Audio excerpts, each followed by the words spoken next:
म धेरै पछाडि यहाँ झुन्डिन लाग्यो कि म झुन्डिन सक्दैन रहेछ कि ल झुन्डिनु पर्छ यो टिटुलाई म झुन्डिनु भन्दैन यहाँ एक्सर्साइज झुन्डिनु पर्छ हात अलि चिप्लो भएछ कि मेरो चाहिँ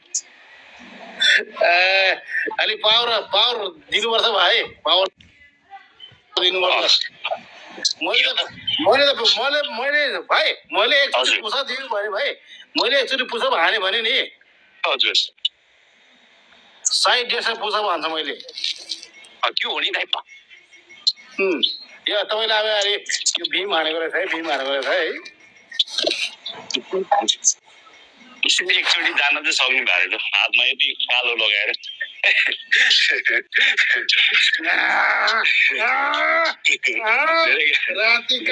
राति काम धेरै भएछ राति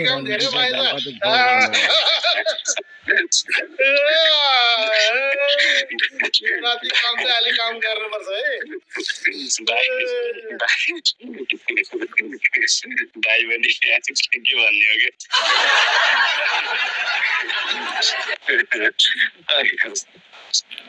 अब भाइले मेरो म यो ग्यासको सिलिन्डरमा बक्सिङ हान्ने मान्छे हो ग्यासको सिलिन्डरमा टिका हान्ने मान्छे हो म त त्यो तपाईँले देख्नुहुन्छ कि सबैको त्यो साइजै मलाई दामी लाग्छ कि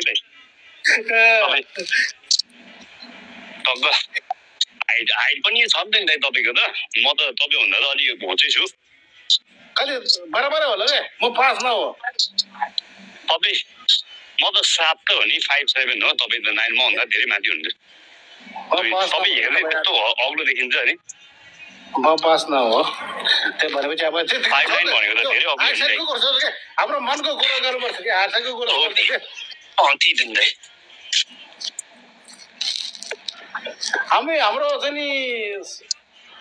के भन्छ मलाई कुरा तामाङ भाषामा कुरा बोल्न आउँदैन है के भन्छ नेपाली भाषाबाट है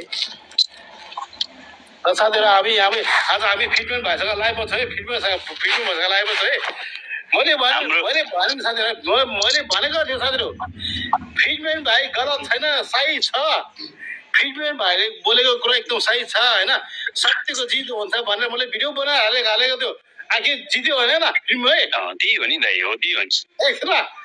यहाँ हेर म एक्सर्साइज गर्ने रुममा खाना खाने रुममा भगवान्को ऊ छ मेरो सुत्ने सिजन हो भगवान्को बुद्धको ऊ छ मैले चाहिँ बुझेर मात्र चाहिँ सोध्छ कि भगवान्लाई को मान्छे गलत हो को मान्छे सही हो म सोध्छु कि सबैलाई त्यही भएर म भिडियोमा छ बुझाउँछु कि फिल्मले चाहिँ नि कसैलाई गलत गरेन भने त्यो विषयको बारेमा भिडियो उठाउँछ कि कसैले चाहिँ अन्य अत्याचार गर्यो भने त्यो विषयमा चाहिँ भिडियो उठाउँछ कि अब सुबिना उर्मिला राय भनेर चाहिँ अब मलाई अब 3टा आइडीमा चाहिँ ब्लक गरेर भागेछ किन भन न गल्ती छ नि त होइन मैले के गल्ती गरेको छु तपाईँ अब एउटा युकेको लाउलको श्रीमती भएर चाहिँ नि टिकटक लाइभमा बसेर चाहिँ यसरी जेपिटी बोलेर गाली नगर्नु अर्काको चाहिँ अब 6-7 महिनाको बच्चाहरूको भिडियो उठाएर चाहिँ नि टिकटकमा गाली नगर्नु मात्रै भनेको थिएँ मैले आम्मामा मेरो त 4वटा भिडियो बनाएर ठोकिरहेछ भने आम्मामा सन्तानको गाली गरेर के अनि त्यस्तो मैले त त्यस्तोसम्म गाली त बोले होइन नि दाइ कहिले पनि कि मैले छाडा शब्द त कहिले बोले होइन नि यो चाहिँ टिकटकमा जेपिटी छाडा बोल्ने भने सुबिना उर्मिला हो होइन 1 नम्बर अहिले चाहिँ नि अब यो राज गुरुङ भने चाहिँ नि अहिले सुधेको छ हजुर राज गुरुङ भने अहिले सुधेको छ